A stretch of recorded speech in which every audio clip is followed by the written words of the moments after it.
药剂是透过制作尿液为身体来排水排毒，维持生命生存所需要的体内环境。但如果药剂因为短时间急性的肾损伤，或者是长时间的功能恶化，也就是慢性腰子病的恶化，失去排水甲排毒的功能，就会造成尿毒。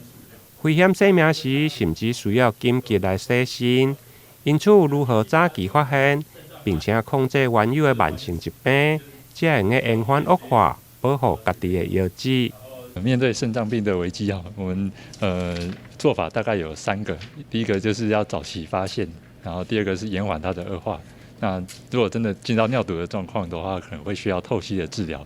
那当然，俗话都说早期发现、早期预防这样子。那在早期发现的部分，因为慢性肾脏病刚开始的症状其实都很不明显，所以通常会需要透过抽血跟验尿来诊断。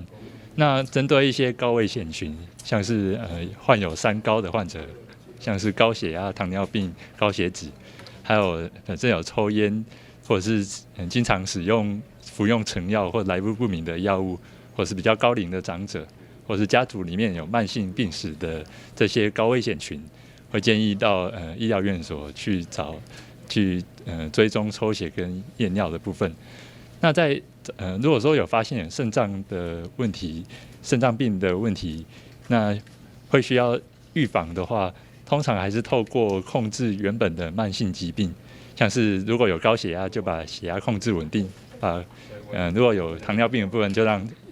血糖的部分控制稳定。那控制原本的慢性疾病，其实就是保护肾脏的最重要的方式。医师表示，如果是急性的腰子病，拄开始接受透析的治疗，腰子功能也是有机会会用恢复到脱离透析。你长期需要透析的朋友，这是需要和医疗团队做伙来努力，才会用来打造胜利的人生。台南新闻林根采访报道。